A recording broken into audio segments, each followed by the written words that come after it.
मथुरा और वृंदावन एक ऐसी जगह जिसे हम भगवान श्री कृष्ण जी की पावन नगरी भी कहते हैं। ऐसा माना जाता है कि आज भी भगवान श्री कृष्ण इसी नगरी में हर रात रास लीला करते हैं और इसी वजह से ये जगह श्रद्धालुओं के बीच भी बहुत ज्यादा पूजनीय है। मथुरा और वृंदावन एक ऐसी तीर्थ स्थली है जो कि भारतीयों के बीच ही नहीं बल्कि विदेशियों के बीच भी काफी प्रसिद्ध है। नमस्कार दोस्तों, मेरा नाम है मनीषा और आज मैं आपको मथुरा और वृंदावन के दर्शन कराने वाली हूँ।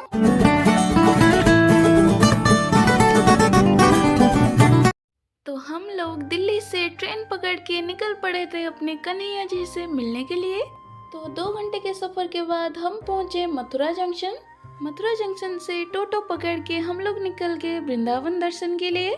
अब टोटो वाले भैया ने हमें बहुत सारे होटल्स दिखाए। लास्ट में हमें ये वाला रूम थोड़ा ठीक लगा, 400 पर पर्सन। अब फ्रेश होकर भैया से तिलक लगा के हम लोग निकल पड़े प्रेम मंदिर दर्शन के लिए। मंदिर की एंट्री में ही हमें दिखे भगवान श्री कृष्ण जी कालिया नाग के ऊपर नृत्य करते हुए। तो प्रेम मंदिर का दूसरा नाम टेम्पल्स ऑफ गॉड्स लव भी है। इस मंदिर का फाउंडिंग स्टोन रखा गया था 14 जनवरी 2001 को श्री कृपालु महाराज जी के द्वारा और इस भव्य मंदिर को बनाने के लिए 10 से 12 साल लग गए। 2012 को ये आम जनता के लिए खोल दिया गया। नाइट में यहाँ पे होता है लेजर शो, हमने उसका भी आनंद उठाया। और थोड़े ही आगे बढ़ने के बाद हमें दिखे हमारे कृष्ण भगवान जी अर्जुन जी के रथ के सारथी बने हुए। ऊपर बैठे हनुमान जी रक्षा के लिए और ये घोड़े तो मतलब क्या ही बताऊं, कितने ही सुंदर हैं। और ये वो जगह है जहाँ पे कृष्ण जी गोपियों के साथ रास लीला कर रहे हैं विभिन्न मुद्राओं में। और यहाँ पे दिखाया गया कि कैसे कृष्ण जी ने एक उंगली में पूरे गोवर्धन पर्वत को उठा रखा है और पूरे देशवासियों का जान बचा रहे हैं। पूरे मंदिर के चारों तरफ भगवान श्री कृष्ण जी ने अपने बाल्यकाल में जो भी लीलाएं किया है उसकी वर्णना किया गया है 3D में। और अगर प्रेम मंदिर आना है तो शाम को ही आओ, क्योंकि प्रेम मंदिर इज ऑल अबाउट लाइटिंग। मंदिर लाइटिंग में इतना सुंदर और भव्य लगता है कि इसका कोई जवाब ही नहीं।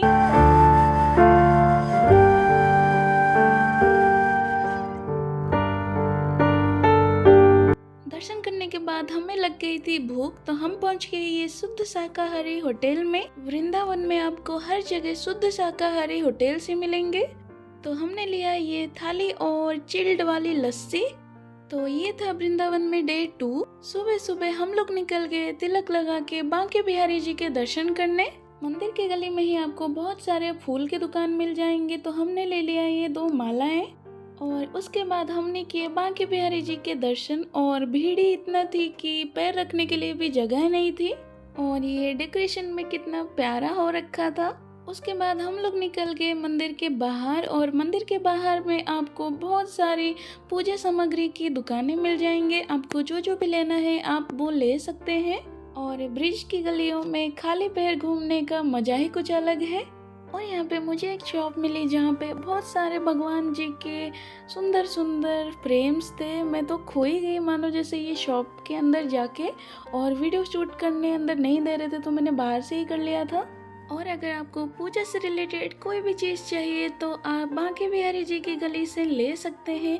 यहाँ पे सारा कुछ चीज़ें मिल जाती हैं, लाइक भगवान जी की प्रतिमा, वस्त्र, ज्वेलरी, सारी चीज़ें अफोर्डेबल प्राइस में मिल जाती हैं। मैंने यहाँ से लिया है हमारे छोटे बच्चों के लिए ये चेन और बांके बिहारी जी के लॉकेट। और यहाँ से मैंने लिया है ये राधा जी की स्टाम्प जिससे हम तिलक लगाते हैं। और मैंने लिया है यहाँ से एक गीता जी को रखने के लिए स्टैंड, जो कि मैं डेली हाथ में रख के पढ़ती थी, तो उसके लिए मैंने एक स्टैंड ले लिया है। उसके बाद हमने देखी ये शॉप जहाँ पे 3D में बने हुए भगवान जी और राधा जी है। यहाँ से हमने कुछ फ़ोटो फ्रेम्स भी लिया। शॉप नंबर और नाम भी मैंने वीडियो में मेंशन किया है, अगर आपको यहाँ पे आके इन शॉप से कुछ लेना हो तो। और जप करने के लिए मैंने यहाँ से लिया है 108 की 2 मालाएं।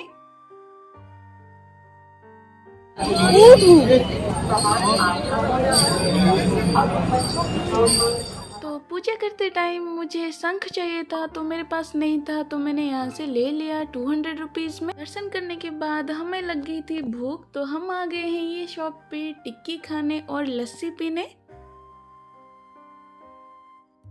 तो हम खाते हैं टिक्की और साथ में ठंडी ठंडी लस्सी और आपसे मिलते हैं थोड़ी देर बाद। तो इसे जल्दी जल्दी ख़त्म करके हमें इस्कॉन भी जाना था क्योंकि सारे मंदिर 12 बजे बंद हो जाते हैं। तो भैया हम पहुंच गए थे इस्कॉन दर्शन करने के लिए। इस्कॉन टेम्पल जो कि कृष्ण बलराम जी के नाम से भी जाना जाता है, जो कि है इंडिया का फर्स्ट इस्कॉन टेम्पल, जिसको बनाया गया था 1975 में। इस मंदिर को बनाया गया है व्हाइट मार्बल से, मतलब इतनी सुंदर है कि क्या ही बताऊं। और यहाँ पे डिवोटीज के भजन सुनने के बाद ऐसा लग रहा था कि हम स्वर्ग में आ गए हैं।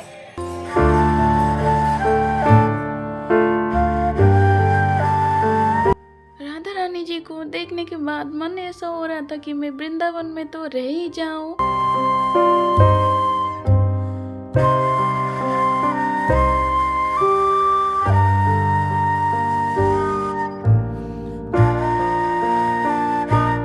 यहाँ पर आधा घंटे रुकने के बाद हम लोग आ गए महाप्रसाद लेने। प्रसाद चार्जेबल होते हैं, आपको 20 का, 40 का, 50 का जितना भी लेना है आप ले सकते हो। उसके बाद हम लोग निकल गए वैष्णव माता के दर्शन करने के लिए। वृंदावन में जितने भी मंदिर है, कोई भी मंदिर के टिकट नहीं लगते हैं, बस वैष्णव माता के मंदिर को छोड़ के। मंदिर की एंट्री करते हुए आपको दिखेंगे शेरावाली जी पहाड़ों पे बैठे हुए, और इतनी बड़ी और इतनी भव्य बनाई हुई है कि क्या ही बताऊं। माता वैष्णवी देवी की मंदिर 2004 में बनना शुरू हुआ और 2010 में बनकर रेडी हो गया। माँ को देखकर मन में ये ख्याल आया कि लाल चुनरी सितारों वाली जिसे ओढ़ कर आई है मेरी माँ शेरावाली। माँ को इतना सुंदर सजाया गया था कि क्या ही बताऊं, देखते ही साथ ही मन प्रसन्न हो गया। मंदिर की साइड में आपको एक आर्ट गैलरी भी मिलेगी, जहाँ पे ये बताया गया है कि मंदिर कैसे बनकर तैयार हुआ है। और यह मंदिर जेपी चौधरी जी के द्वारा स्थापित किया गया है। मंदिर के अंदर एक गुफा मिलेगी, गुफा के अंदर आपको माँ के 9 रूपों के दर्शन होते हैं।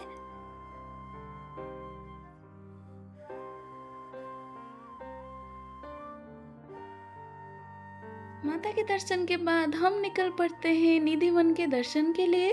वृंदावन के सबसे रहस्यमय मंदिरों में से एक है निधिवन, और कहा जाता है भगवान श्री कृष्ण और राधा जी हर रात यहाँ पे रासलीला करने आते हैं। ऐसा कहा जाता है कि श्री हरिदास जी ने यहाँ पे भगवान जी की पूजा अर्चना की थी, और भगवान श्री कृष्ण जी ने हरिदास जी को दर्शन भी दिए थे। ऐसा कहा जाता है कि ये सारी तुलसी की पेड़ कृष्ण जी की गोपियां हैं। ये दिन में वृक्ष बन जाती हैं और रात को गोपी जी का धारण कर लेते हैं, ताकि श्री कृष्ण जी इनके साथ आकर रात को रासलीला कर सकें। और ये वो कुआं है जिसको भगवान श्री कृष्ण जी से अपनी बांसुरी से बनाया था गोपियों के पानी पीने के लिए। और ये चांदी के पलंग में भगवान जी और श्री जी विश्राम करते हैं। निधिवन के अंदर यह वो जगह है जहाँ पे प्रिया और प्रीतम अष्ट सखियों के साथ श्रृंगार करते हैं रासलीला के लिए। तो यहाँ पर हमारी राधा रानी जी प्रिया जी की बंसी चोरी करके नृत्य करती है। तो यहाँ पर हम दर्शन कर रहे हैं बंसी चोरी राधा रानी जी के। अब निधिवन के बाद हम लोग आ गए थे गोविंद घाट, जहाँ पर श्री कृष्ण जी ने कालिया नाग के साथ युद्ध किया। तो घूमते घूमते हमें लग गई थी भूख, हमने फिर से खाए टिक्की और उसके साथ ठंडी ठंडी लस्सी। पता नहीं वृंदावन में जाके टिक्की तो मेरी फेवरेट हो गई है। उसके बाद हम लोग चढ़ गए बोटिंग के लिए। बोटिंग चार्जेस पर पर्सन 50 रुपीज़ था, और उसके बाद हमने दर्शन किए आरती घाट के।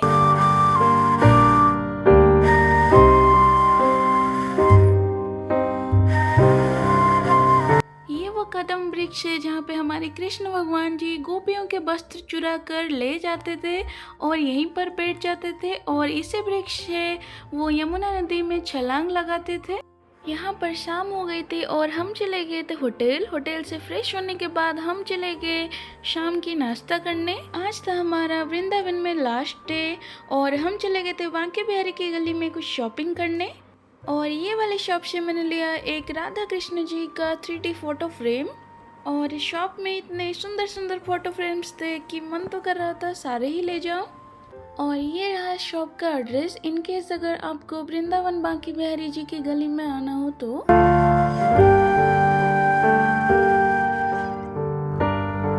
पर भैया हमें चंदन घिस के बता रहे थे असली है या नकली। यहाँ से मैंने एक चंदन और चंदन घिसने की एक पेड़ी ली। फिर हमने एक दूसरे वाले शॉप से ठाकुर जी के कुछ वस्त्र और कुछ ज्वेलरी मैंने लिए 15 to 20 रुपीज पर पीस। तो अब है डिनर करने का टाइम। हम फिर से वही वाले शुद्ध शाकाहारी होटल में आ गए हैं खाना खाने के लिए। सेकेंड डे हमारा यही होता है एंड। सो लास्ट डे हम गए श्री कृष्ण जन्मभूमि दर्शन करने के लिए, जो कि है मथुरा में, क्योंकि हमें ट्रेन मथुरा से ही पकड़नी थी। यही वो जगह है जहाँ पे हमारे कृष्ण जी का जन्म हुआ था। ये जगह पहले कंस का कारागार था, जहाँ पे कंस ने अपनी बहन देवकी को बंदी बनाकर रखा था। कृष्ण जन्मभूमि में मोबाइल कैमरा या कोई भी इलेक्ट्रॉनिक्स आइटम्स लेना वर्जित है और मंदिर के बाहर भी आपको काफी सिक्योरिटी मिलेंगी। जन्मभूमि दर्शन करने के बाद हमने खाया छोले भटूरे और निकल पड़े हम श्री द्वारिकाधीश के दर्शन करने के लिए। और भोग लगाने के लिए हमने लिया पेड़ा और वहां जाकर पता चला कि 11 बजे मंदिर ऑलरेडी बंद हो चुका है और 5 बजे खुलेगा। पास में थी विश्राम घाट, तो हम आगे विश्राम घाट दर्शन करने के लिए, जहाँ पर भगवान कृष्ण ने मामा कंस को मारने के बाद आकर विश्राम किया था। तो ये था दोपहर का टाइम, जहाँ पर हमने बोटिंग किया। बोटिंग का चार्जेस पर पर्सन 50 रुपीज था।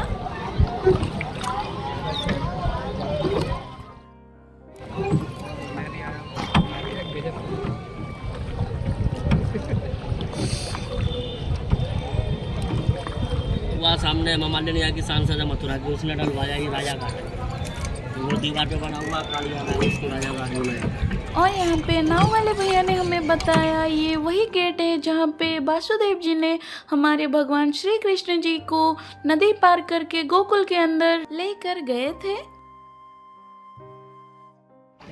और ये है हमारा कंस मामा का किला, जहाँ पे हमारी श्री कृष्ण जी का जन्म हुआ था।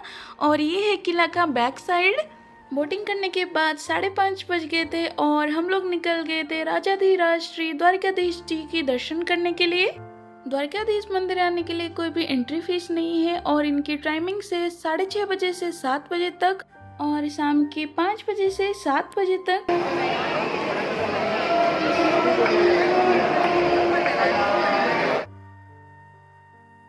द्वारकाधीश जी के दर्शन करने के बाद हम लोग निकल गए थे यमुना जी की आरती देखने के लिए विश्राम घाट। आरती की टाइमिंग से 7 बजे से 7:30 बजे तक। मेरा मन तो कर रहा था कि यहीं पे ही रह जाऊं और कभी जाऊं ही ना, बट क्या करें, जाना तो पड़ेगा ही। और ये सुंदर सुंदर नाव को देख के तो मन और भी प्रसन्न हो रहा था। और यहाँ पे मैंने की यमुना जी की आरती। आप कोई भी ब्राह्मण जी को साथ में ले सकते हैं, बट मैंने अकेले ही पूजा किया। और हमारी ट्रेन थी रात के 9 बजे और हम वेट कर रहे थे कि कब आरती हो और हम दर्शन करें और जाएं।